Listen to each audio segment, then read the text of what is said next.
1933년이었습니다.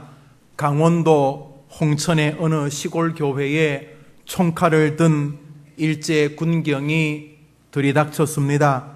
그리고 그들은 거기서 목회를 하던 남궁옥 전도사를 비롯한 여러 사람을 체포하였습니다. 나라를 혼란스럽게 하고 독립운동을 한다는 이유 때문이었습니다. 그런데 그렇게 살기 어린 일본인들이 그 시골 교회에서 아주 이상한 일을 하나 합니다. 그것은 교회 주변에 심겨져 있던 나무들을 뽑아 불태운 것이었습니다. 그때 불에 탄 나무들은 무궁화, 묘목, 팔만주였습니다. 일명 일제시대의 모곡리 무궁화 사건이라고 불리워지는 이야기올시다.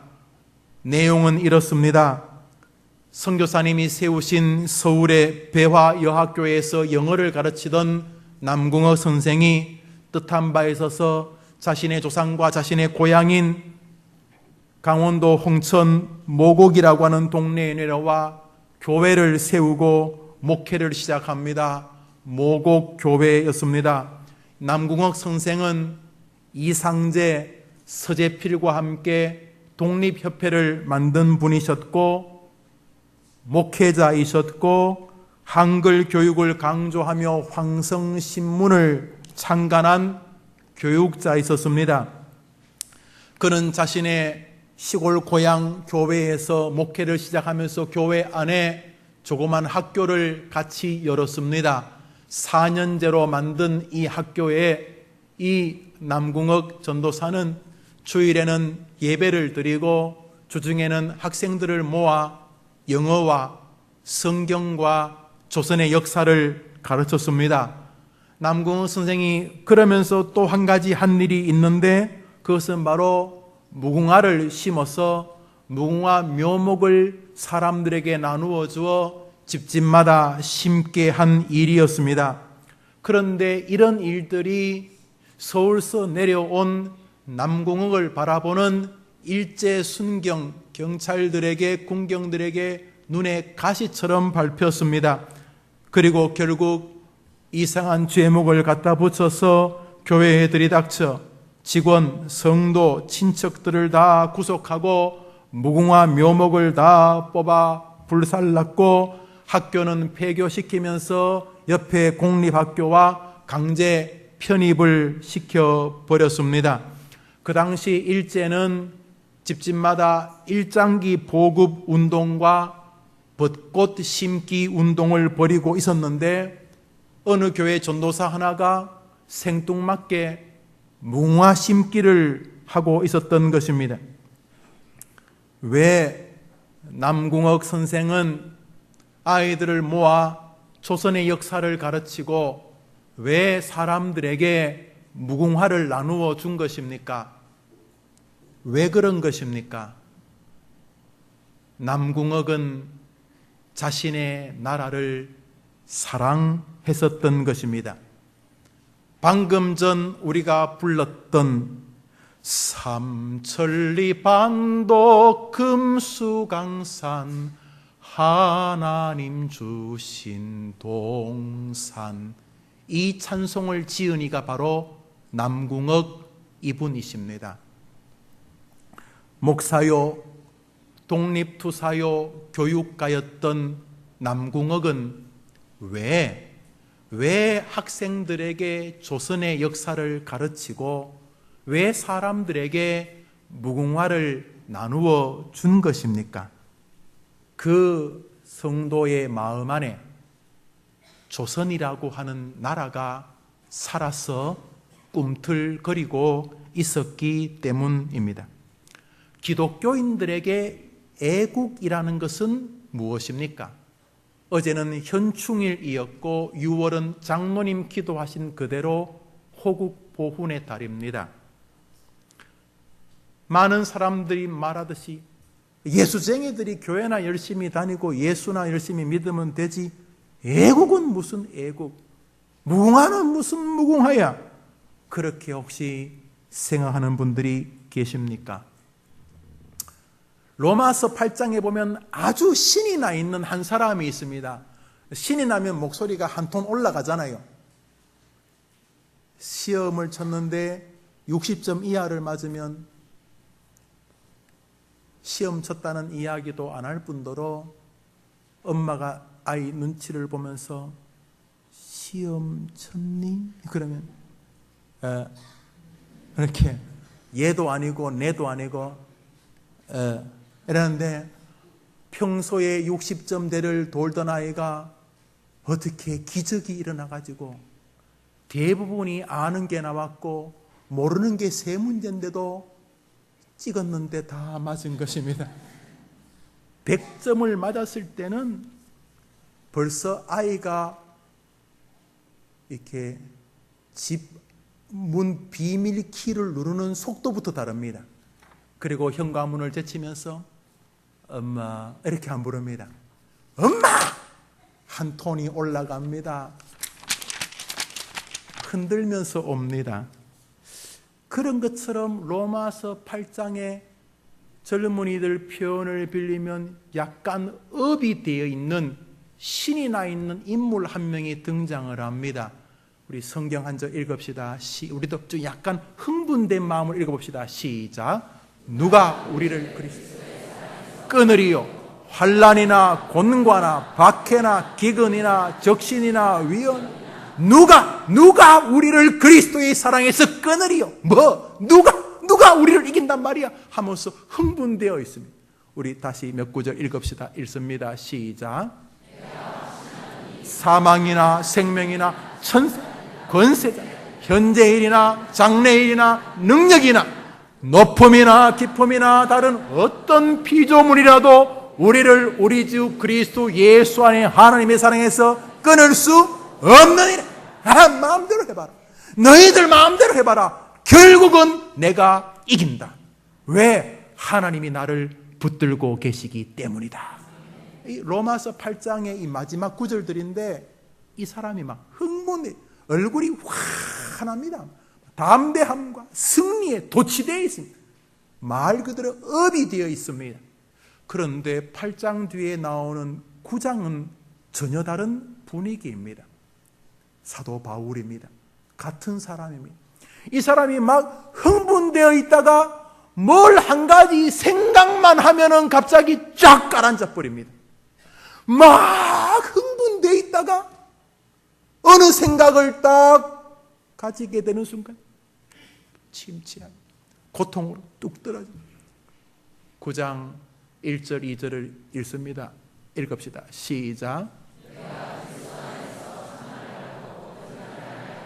나에게 큰 근심이 있는 것과 마음에 그치지 않는 고통이 있는 것을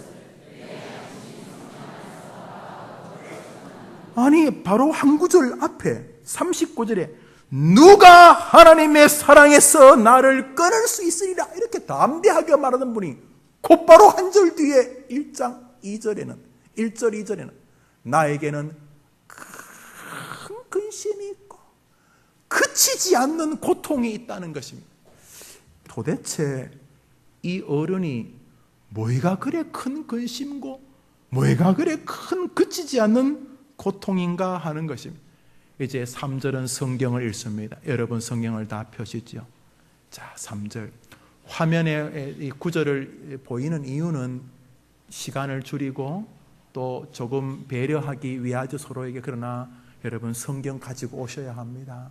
저는 핸드폰으로 성경 보는 거 위험하다고 생각하는 사람입니다. 물론 급하면 그럴 수 있습니다만 우리의 죄성이 또 우리의 예배를 괴롭히려는 사단이 그냥 두지 않습니다. 이렇게 핸드폰으로 이렇게 성경 보다가 갑자기 딴 일 하고 싶어지는 그런 유혹을 받아본 적 없습니까? 웃는 사람은 압니다. 갑자기 핸드폰 보다가 전화 문자 보낸 적 없습니까? 이거 이상한 일입니다. 역사에 별로 없었던 일들을 지금 하는데 편리성을 제가 부정하는 건 아닙니다. 그러나 가급적이면 성경책을 가지고 다니는 것은 귀한 것이라고 생각을 합니다. 자, 이제 3절 읽읍시다. 성경은 다 펴서 읽습니다. 시작.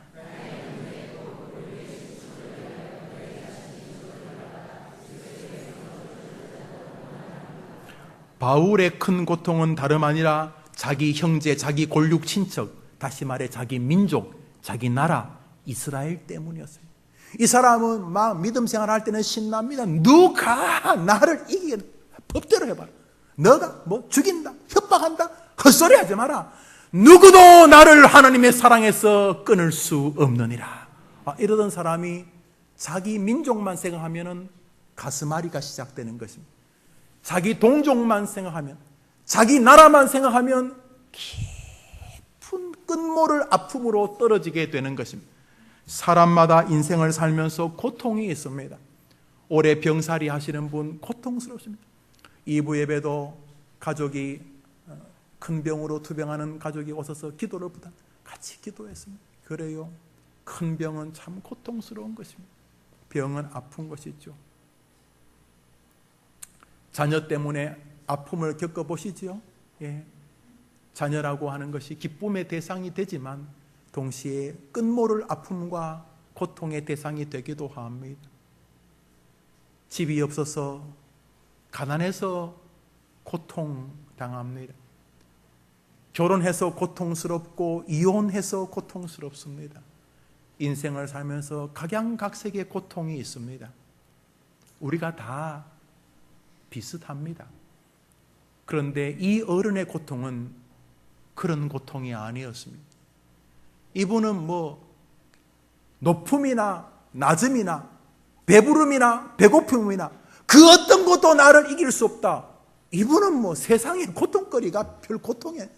그런데 이 사람에게는 남모를 가슴앓이가 있었는데 그것은 자기 조국 이스라엘이었습니다. 아이고, 오지랖도 넓다, 오지랖도 넓어. 열심히 교회 다니고 헌금하고 믿음 생활 잘하고 천국 가면 되지 무슨 나라 애국은 또 뭔 소리냐, 그렇게 말씀하는 분들이 있을 수 있습니다. 그러나 신약 성경 절반을 기록한 어른이십니다. 바울은 좀 독특한 애국자였나 보다. 아니요, 바울만 독특한 게 아닙니다. 성경을 보면 모든 이스라엘의 지도자들이 하나님을 사랑하는 신앙인이었을 뿐만 아니라 자기 나라를 사랑하는 애국자였다는 사실을 알게 됩니다. 출애굽기 32장에 모세가 나오는데 모세의 기도 중에 이런 대목이 나옵니다. 하나님이시여 이스라엘의 죄를 용서하여 주시옵소서.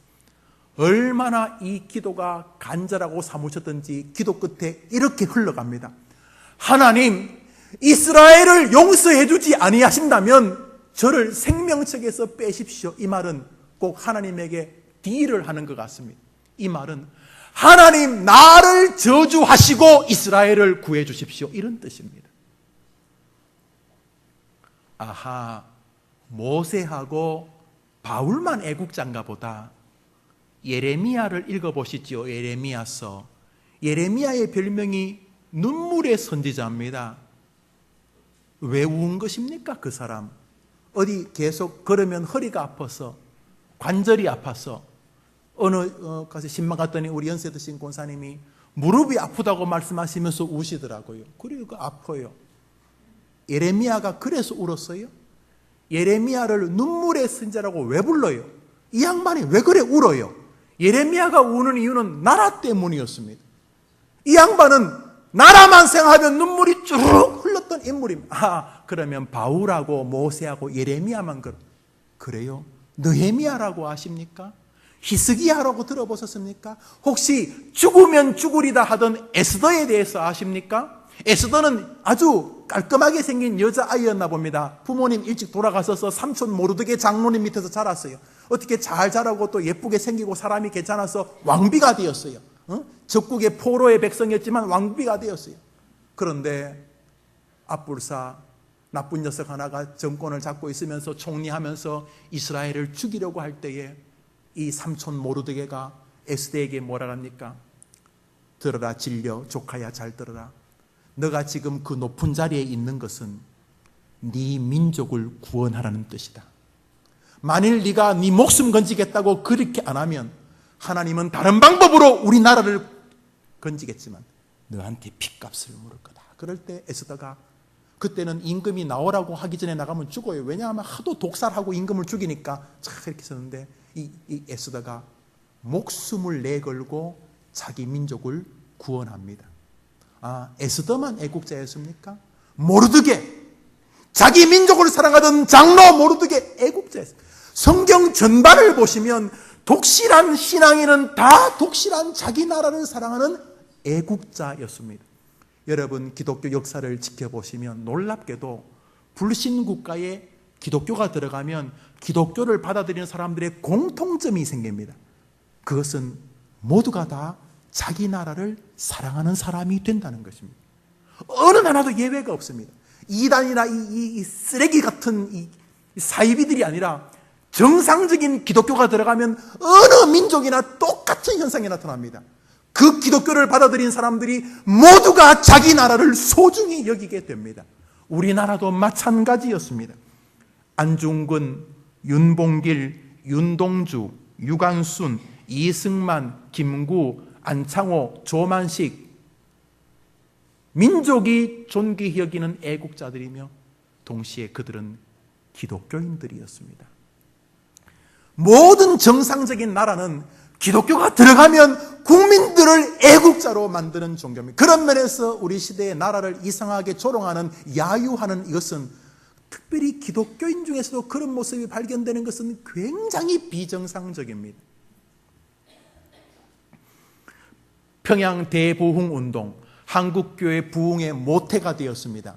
장대현 교회 장로였다가 목사가 되었던 길선주 목사, 전 세계 역사에 크게 나타나는 부흥의 리바이벌의 한 역사의 장면이었던 평양 대부흥운동의 주역 길선주 목사, 여러분 아십니까? 독립선언을 만든 민족 지도자 33인 중에 한 분이셨습니다. 길선주 목사. 그리고 33인 중에 절반 16명이 독실한 기독교인이었습니다. 여러분, 우리 조국은 애국과 기독교가 함께 출발했던 이스라엘과 동일한 나라였습니다. 여러분, 성경을 보면 놀랍게도 예수님도 자신의 나라를 사랑하셨다는 것을 알게 됩니다. 마태복음 23장을 보면 예수님이 우신 이야기가 나옵니다. 에다 크루센, 이 울음은 강렬한 흐느낌입니다. 여러분, 연속극을 부인들하고 이렇게 보시지요. 딸들하고 보시지 않습니까? 보면은 여자분들은 연속극 보면 울지요. 그러면 남편분들이 한마디 하죠.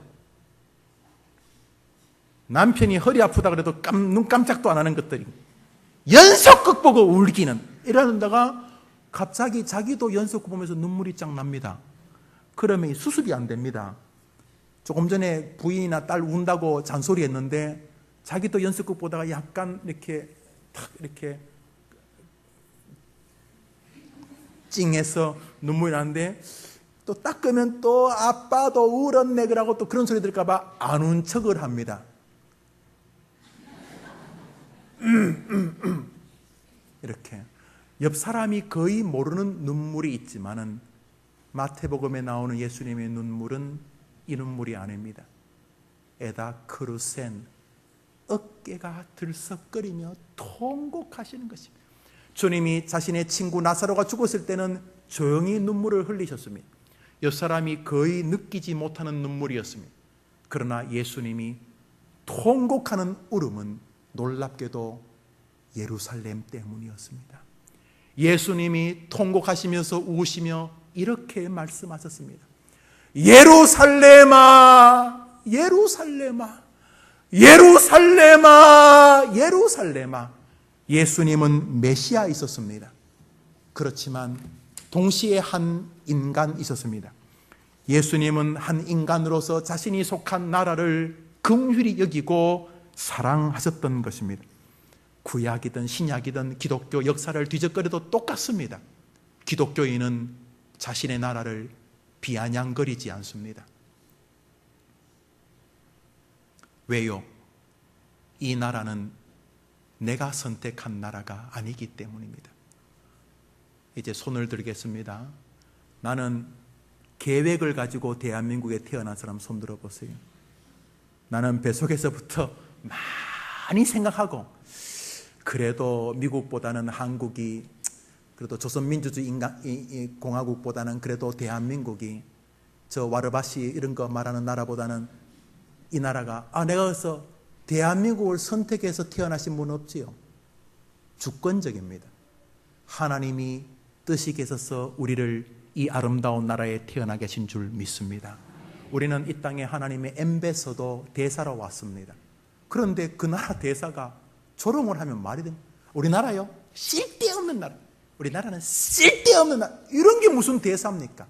우리는 이 땅에 하나님의 뜻으로 와 있는 하나님의 대사요, 이 나라의 대사라는 사실을 늘 기억하고 살기 때문에 기독교인은 자신의 나라를 사랑할 수밖에 없는 것입니다. 기독교인들은 두 나라의 국적을 가지고 삽니다. 하나는 하나님의 나라입니다. 세상 사람들은 인정하지 않지만 우리는 하나님의 나라를 기억하며 그 나라의 왕이 하나님이 그분을 높이고 그분에게 충성하며 살아갑니다. 하나님의 나라는 내 안에 있기도 하고 내 삶의 전반에 있기도 하고 이 땅에 있기도 하고 저 하늘에도 있기도 합니다. 기독교인들은 이 땅을 살면서 바로 그 하나님의 나라의 백성으로 살아갑니다. 동시에 기독교인은 세속나라, 어딥니까? 우리에게는 어딥니까? 대한민국의 백성으로 살아갑니다. 기독교인은 이 두 나라의 백성입니다. 하나님의 나라와 세속의 나라, 대한민국입니다. 기독교는 하나님의 나라를 사랑하며 하나님의 맡기신 이 땅의 나라를 사랑하게 되어야 하는 것입니다. 성경을 여러분이 보시고 기독교의 신실한 선배들의 역사를 찾아보시면 그들이 모두 자신의 나라를 사랑했다는 사실을 알게 될 것입니다. 놀랍게도 역사를 뒤적거려 보면, 제가 이 역사를 교회사를 전공하지 않았습니까? 놀랍게도 강한 나라의 특징은 백성들이 자기 나라를 사랑하던 백성들의 나라였다는 것입니다. 우리나라와 참 희비가 늘 교차하는 일본, 적지 않은 문제를 가진 나라이지만 놀랍게도 일본 안에는 애국심이 돌고 있습니다. 일본이 쉽게 망하기가 어렵습니다. 제가 공부한 역사에 의하면 나라가 망하기 위해서는 애국심이 흐트러져야 되거든요. 그런데 일본은 꽤 강한 애국심을 가지고 있습니다. 그래서 역사적으로 일본이 당분간 망하기가 어렵습니다. 중국, 소수 민족의 문제가 없는 건 아니고 갑자기 막 뻥튀기 하면서 경제가 발전되어져서 문제가 분명히 있습니다만 중국이 쉽게 무너지기가 어렵습니다. 제가 가지고 있는 공부에 의하면 중국 안에는 중국 중심의 중화정신이 있습니다. 국민들이 빈부격차가 아무리 높고 사회주의와 자본주의 안에서의 혼란함이 존재해도 별 문제 안 됩니다. 그 나라 안에 애국심이 흐르기 때문입니다. 미국, 생긴 지 얼마 되지도 않는 나라이고 그 본래 주민도 사실은 인디언이니까 다 외부인들로 모였습니다. 백인이나 흑인이나 이 아시아계나 라틴계나 다 마찬가지입니다. 인도계나. 그런데 그들이 성조기 아래 쫙 모여듭니다. 미국이 허술해 보이지만 미국 안에는 굉장히 강력한 이 애국주의, 이 패트리어트라고 하는 이 애국심이 흐르고 있습니다. 미국이 쉽게 무너지기가 어렵습니다. 영국 공부하는 동안 느낀 것 하나가 그 안에 독특한 자기 나라를 사랑하는 애국심이 있습니다. 이런 나라들은 쉽게 무너지기가 어렵습니다. 유럽이 독일에게 넘어갔을 때도 대부분 약했지만 영국은 잘 안 넘어갑니다. 물론 섬이기도 했지만 나라 안에 굉장히 강력한 애국심이 흐릅니다. 여러분, 역사적으로 강국들은 강국이었기 때문에 애국심이 있었던 게 아니라 애국심이 있던 나라들이 강국이 되었습니다. 그러므로 대한민국의 미래도 사실은 경제 발전, 반도체 다 중요하지만 역사적으로 별로 안 중요할 가능성이 높습니다. 역사적으로 이 나라의 미래는 국민들이 이 나라를 어떻게 생각하느냐에 영향을 받을 가능성이 높기 때문입니다. 반대로 세계 지도를 펴놓고 보십시오. 국민들이 자기 나라를 우습게 알고 자기 나라를 비아냥하는 나라들은 대부분 강국이 되지 못합니다. 로마가 무너진 것은 외부의 공격이 아니었습니다. 로마 안에 국민들이 로마에 대한 사랑이 한없이 와해되어져 버렸습니다. 그리고 무너진 것입니다. 애국이 공격받는 시대이고 철없는 크리스찬들도 거기에 한 숟가락씩 올려놓는 것을 보게 됩니다. 물론 애국 마케팅으로 자신, 특별히 정치적인 이득을 거두려는 사람들이 그러한 오해를 갖는 계기를 이 땅에 뿌려놓은 것을 부정하지는 않습니다. 자신의 이득과 목적을 위하여 애국, 민족, 애족을 들먹이면서 천박하기 짝이 없는 애국심으로 자신의 정파적이고 정당의 이득을 차리는 몰입애들이 애국을 훼손시킨 것을 부정하지는 않습니다. 그렇다고 해서 나라를 사랑하는 일을 소홀히 하거나 먹고 사는 일이 중요하니까 무가치하게 대하는 것은 최소한 성경을 신뢰하는 기독교인다운 것은 아닌 것입니다. 바울이 탁월한 신학자였지만 그는 나라를 생각하면은 근심과 고통으로 떨어지는 인물이었습니다. 모세는 자신의 나라를 위해서 자기 목숨을 내놓겠다고 그랬습니다. 에스더도 그랬고 모르드게도 그랬고 안창호도 그랬고 윤봉길도 그랬고 이승만도 그랬고 김구도 그랬습니다. 김구의 어머니 곽낙원 권사, 아들 보고 나라를 배신하고 나오지 마라 그랬던 사람입니다. 사랑하는 여러분, 대한민국은 우리가 선택한 것이 아니고 하나님이 우리에게 맡기신 나라인 것입니다. 해림교회 성도님들이 좋은 교회 성도로서 더욱 번성해 가시고 그렇게 사시다가 하늘나라 가실 줄 믿지만은 특별히 이 목사가 복되고 아름다운 호국 보훈의 달 6월을 맞아서 여러분들이 여러분 주변에 모든 사람들에게 신실한 기독교인일 뿐만 아니라 참 나라를 사랑하는 사람이었다고 인정받다가 하늘나라에 도착하게 되기를 진심으로 축복합니다. 손해 아닙니다. 애국자들의 자녀들을 공무원 시험에 배려한다는 것 저는 참 귀하다고 생각을 합니다. 그런 대가를 얻을만 합니다. 그들의 부모들이, 조상들이 온 힘을 다하여 이 나라를 우리에게 물려주지 않았습니까? 하물며 하나님께서 여러분을 하늘나라를 위한 애국자로 인정하신다면 말씀하셨듯이 1000대까지 여러분을 기억해 주실 줄 믿습니다. 성경이 말하는 애국의 방법은 크게 두 가지로 나타납니다. 첫 번째로는 바울이나 모세나 거의 모든 성경의 지도자들에게 나타나는 자기 나라가 약해지지 아니하고 강해지기를 바라는 소원을 가지며 그 일에 동력하는 것입니다. 한번 따라합시다. 기독교적인 애국은 자신의 나라가 약해지지 아니하고 강해지는 것을 돕는 것이고 바라는 것입니다. 쉽게 말해서 기독교의 애국은 나라가 자꾸 약해지지 않고 자꾸 강해지기를 기대하고 그 일에 동력하는 방식에 있다는 것입니다. 나라가 약해져 가지고 다른 나라에 빼앗기거나 혹은 정말 약해져서 다른 나라에 빼앗겼다면 하나님이 다시금 힘을 주시고 국민들이 힘을 정신을 차려서 다시 힘을 얻고 힘을 회복해서 그 힘의 능력을 나타내기를 바라는 태도들이 신구에게 흐르는 애국의 정신입니다. 성도는 성경에 나오는 기자들의 마음처럼 정말 자신의 나라가 영적으로든 경제력이든 국방력이든 약해지지 아니하고 강해지기를 바라야 됩니다. 여호수아가 나라를 이끌면서 나라가 강해지기를 바랬던 것처럼, 모세가 이스라엘 백성들이 약해지지 않고 강해지기를 바랬던 것처럼 나라가 자꾸 강해지기를 바라고 그 일을 협력하는 방식이 성도들을 향한 하나님의 애국의 기대라는 것입니다.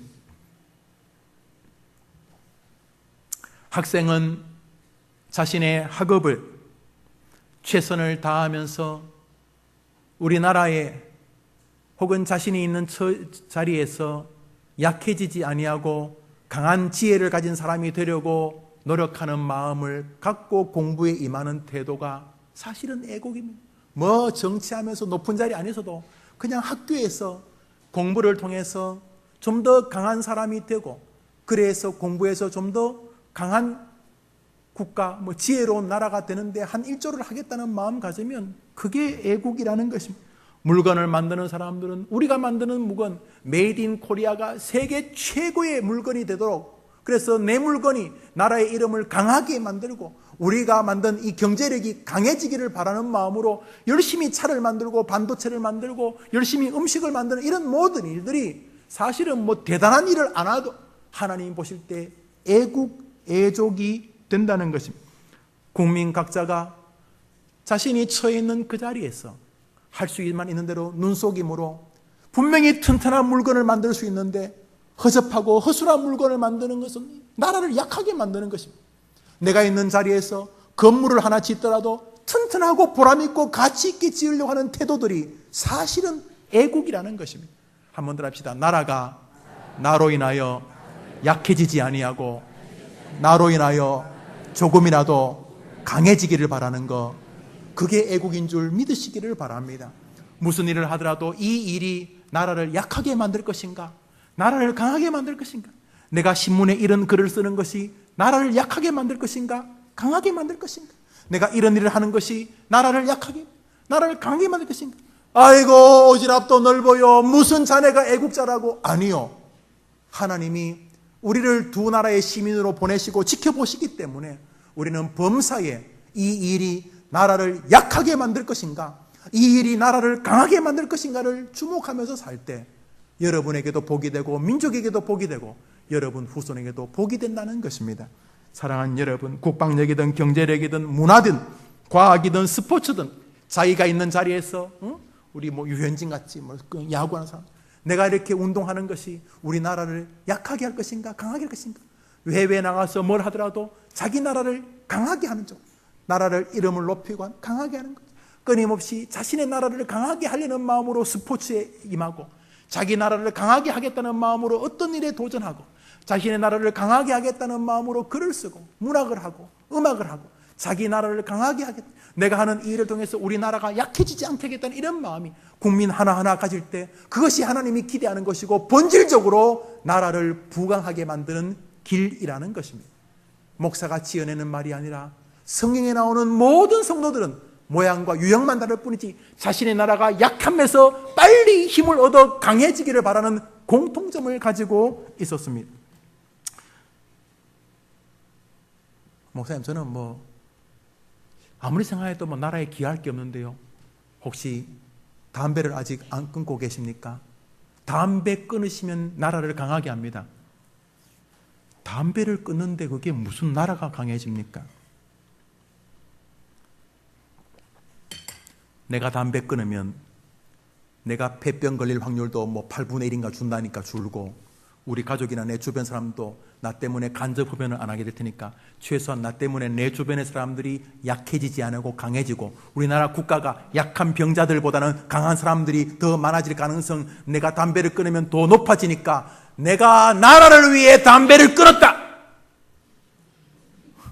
그렇게 말하면 남들이 웃지만은 여러분 스스로는 하나님 오늘부터 나라를 위해서, 이러면 하나님이 좋아하신다는 거죠. 사소한 일상의 삶에서도 나라를 약하게 할 것인가 나라를 강하게 할 것인가를 생각하는 것은 기독교인들이 가지는 독특한 세계입니다. 여러분, 나라의 애국지사들의 절반이 기독교인입니다. 기독교가 사람들을 견인했습니다. 많은 사람들이 기독교 교회 안으로 들어와 조국을 위하여 싸웠습니다. 그들이 대단한 일을 한 게 아닙니다. 그저 자신이 있는 시골 마을에서 무궁화 심는 일부터 시작했어요. 이것이 우리 국민들의 정신을 약하게 하지 않고 강하게 할 것이라고 남궁억이 믿었던 것입니다. 사랑하는 여러분, 남국의 후손들을 국가가 기억하고 있습니다. 그를 찾아보니까 남궁의 후손들을 존귀하고 남궁 그분을 위하여 비석을 만들고 학교를 기리고 또 문화재를 열고 하는 것을 보았습니다. 여러분, 하나님 앞에 우리는 사명받은 자니까 모쪼록 성경의 백성들이 했던 것처럼 이 일이 우리나라를 약하게 할 것인가, 우리나라를 강하게 할 것인가, 아이고 내 하나가 한다고 뭐 그런 말 하지 마시고 하나님 상대로 하는 것이니까 모쪼록 애국자의 길에 서서 승리의 모습의 주역들 되기를 축복합니다. 또 하나의 애국의 길은 이것입니다. 그것은 하나님의 나라가 이 땅에 임하도록 사람들이 하나님을 영접하여 이 땅에서 강한 자가 될 수 있도록, 정신이 강하고 마음이 강하고 신념이 강하고 믿음이 강하고 신앙이 강한 사람이 되도록 사람들에게 예수 그리스도를 전해주는 것입니다. 두 번째 애국은 바로 복음 전파입니다. 사도 바울은 예수님을 만나서 인간에 대해서 무언가 깨닫게 됩니다. 인간 실상, 인간 실존을 깨닫게 된 것입니다. 그는 예수님을 영접하고 나서 비로소 죄와 사망과 근심과 고민, 걱정에서 벗어나는 길은 예수를 영접하는 길뿐이라는 사실을 깨닫게 됩니다. 그는 예수님을 만나는 순간 절망과 슬픔이 사라지고 희망과 기대가 자기에게 밀려오는 것을 경험하였습니다. 그는 하나님을 만나고 인생의 진짜 참맛을 느끼게 되었습니다. 예수 안에 있는 참 하나님을 발견하게 되었던 것입니다. 오, 내가 하나님을 만나고 복을 누렸다. 이 예수의 사랑이 인생을 완전히 복된 사람으로 만들었던 것입니다. 우리 성경 한 절 읽읍시다. 읽습니다. 시작.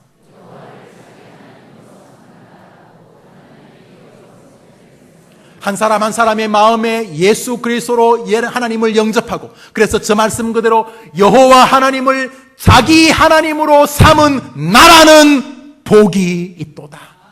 그러므로 예수를 영접시키는 것이 이 나라를 살리는 길이고 애국하는 길입니다. 막 죽으려는 사람에게 예수를 심어주시고, 예수를 심어주면 죽으려는 사람이 다시 일어나게 되는 것입니다.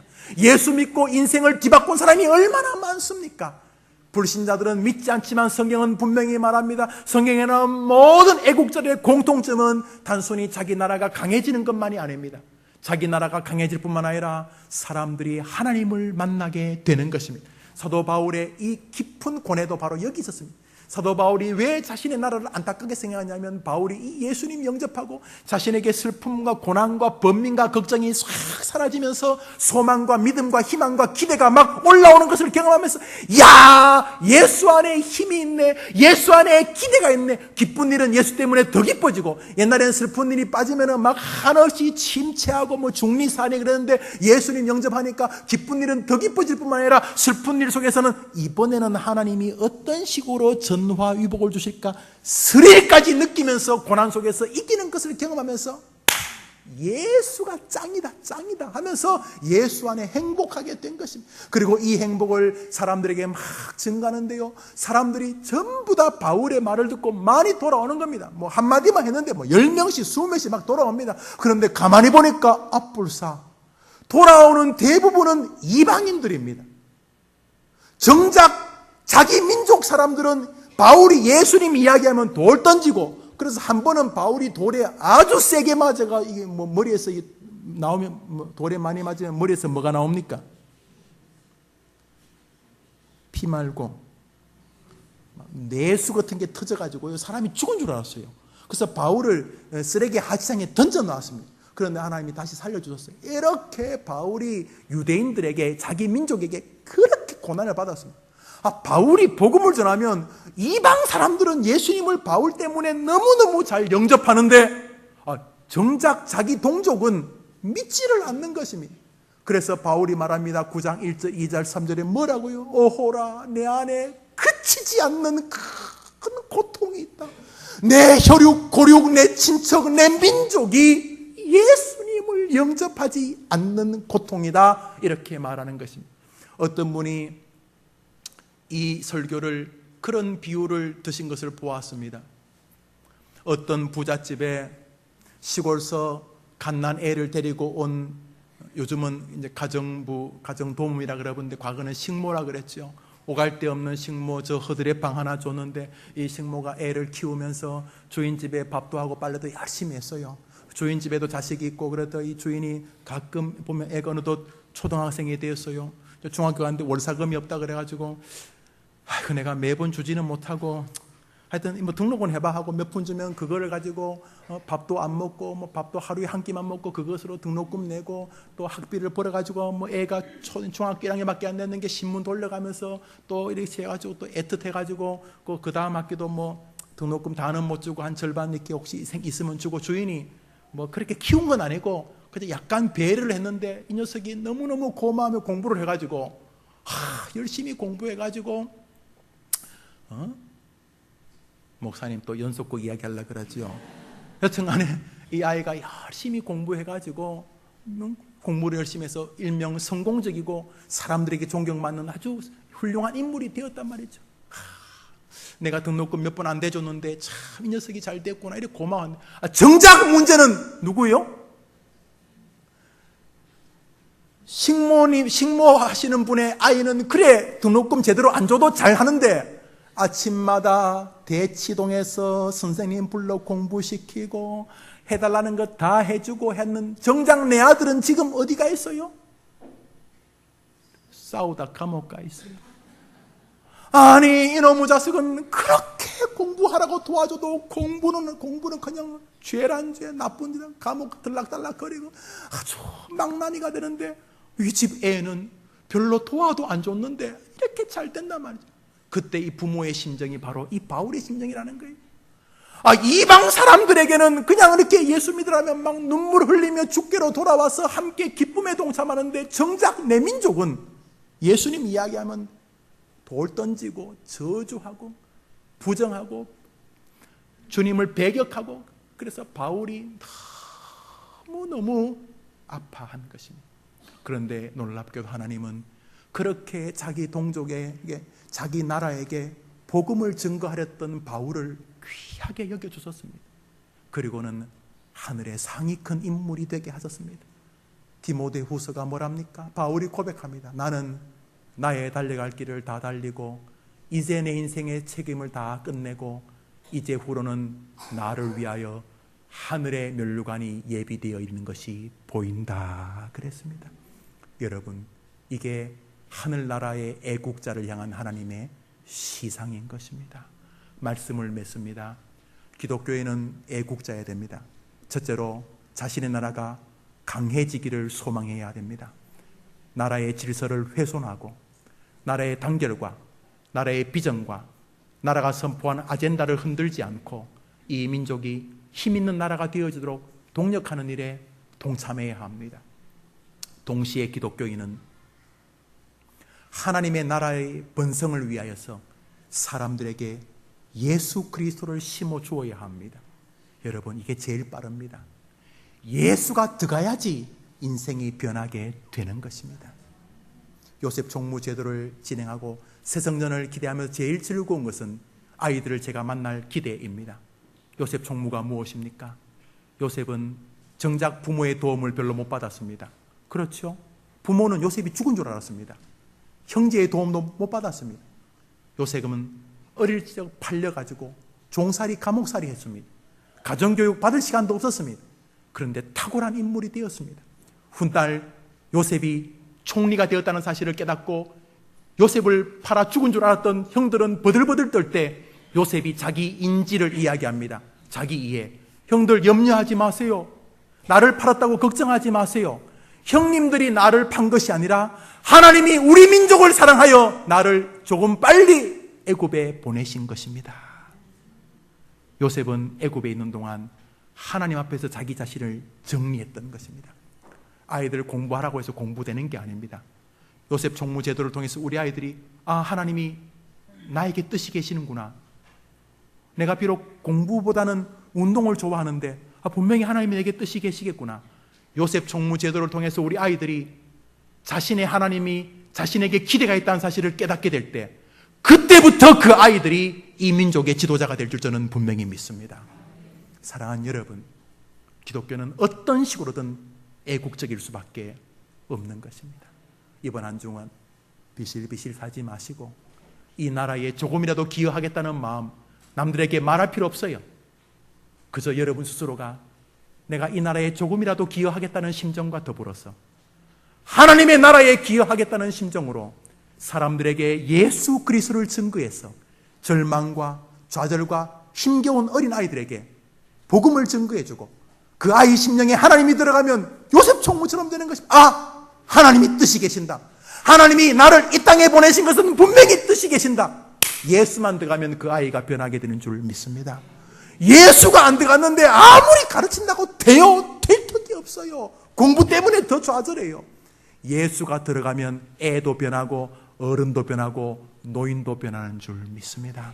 애국하십시오. 이번 주간 나라를 소중히 여기십시오. 애국하십시오. 이번 주간 사람들에게 예수님을 증거하십시오.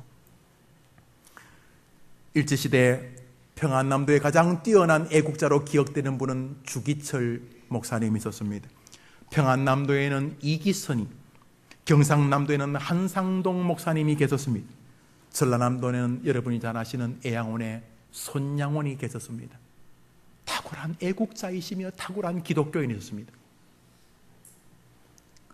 말씀을 맺으면서 이 시대에 해림교회의 성도들이 역사에 하나님의 나라와 대한민국의 위대한 애국자로 기억되시기를 바랍니다.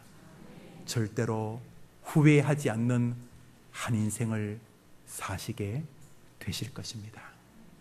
우리 다 같이 일어나셔서 주기도송 찬송하십니다.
우리 30초 1분만 기도하겠습니다.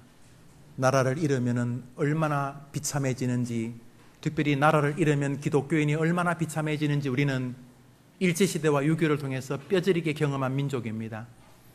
나라를 잃으면, 전쟁으로 나라가 사라지면 자녀의 대학 입시 같은 것은 사치스러운 고민이 됩니다. 그 앞에서 폭탄이 터지고 가족들이, 자식들이 죽음으로 바뀌게 됩니다. 나라는 소중합니다. 우리 나라를 지켜야 됩니다. 해외에 나가 있는 동포도 우리나라가 힘이 있어야지 자랑스러운 것입니다. 우리의 후손들도 우리가 힘을 줘야지만 자랑스러운 민족의 백성이 되는 것입니다. 주님, 우리 대한민국을 지켜주시고 나를 이 땅에 보내신 뜻이 계실 테니까 조그만 기여라도 하게 하여 주셔서 말씀 그대로 해림교회 성도로서 또 하나님의 애국자로서 한 생을 잘 살고 주님 앞에 서도록 도와주시옵소서. 이 나라를 축복하시옵소서. 나를 하나님 나라의 애국자로 만들어 주옵소서. 복음 전파로 한 주간 살게 하옵소서. 한번 기도합시다. 하나님 아버지, 이 나라를, 대한민국 반도의 조그만 나라입니다. 역사상 1000번 가까운 침범을 받았습니다. 그래도 살아남았습니다. 36년간의 치욕스러운 일제의 시간, 수많은 예배당이 무너지고 기독교인이 죽었던 6.25 속에서도 살아남았습니다. 오 주님, 대한민국을 지켜주시옵소서. 우리나라를 도와주시옵소서. 우리 성도들을 도와주옵소서. 우리 교회를 도와주옵소서. 이분들의 한 주간을 축복해 주옵소서. 하나님 아버지, 나라가 없이 어찌 국민이 있겠습니까? 하나님이 맡기신 대한민국 코리아라고 하는 이 나라를 도와주시옵소서.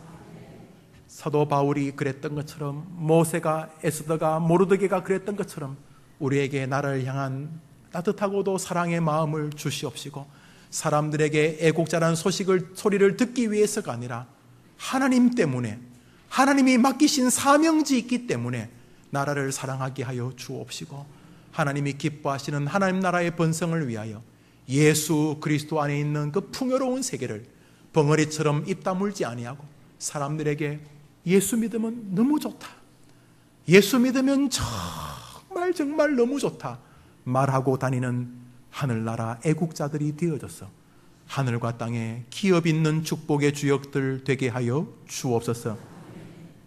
길선주, 주기철, 한상동, 송량원을 기억하는 것처럼 훗날 이 대한민국의 사람들이 해림교회 성도들을 기억할 수 있도록 우리 해림교회를 애국하는 교회, 애국하는 성도들의 교회로 만들어 주시옵소서. 이번 한 주간도 승리하게 하옵소서. 예수님의 이름으로 기도합니다. 아멘. 이제는 예수님의 크신 은혜와 하나님의 사랑과 성령의 위로와 교통하심이, 하나님이 맡기신 사명의 땅 대한민국, 하나님이 맡기신 사명의 땅 하나님의 나라를 위하여 충성하는 애국자의 길에 한 주간 살아보면서 그것이 짐이, 그것이 괴로움이, 그것이 슬픔이 아니라 거기에 미묘한 승리와 기쁨과 은혜와 축복이 있는 것을 기억하고 체험하기를 다짐하는 우리 해림교회 아름다운 믿음의 애국자들 위해, 대한민국 위에 이제로 영원토록 함께 있을지어다. 아멘.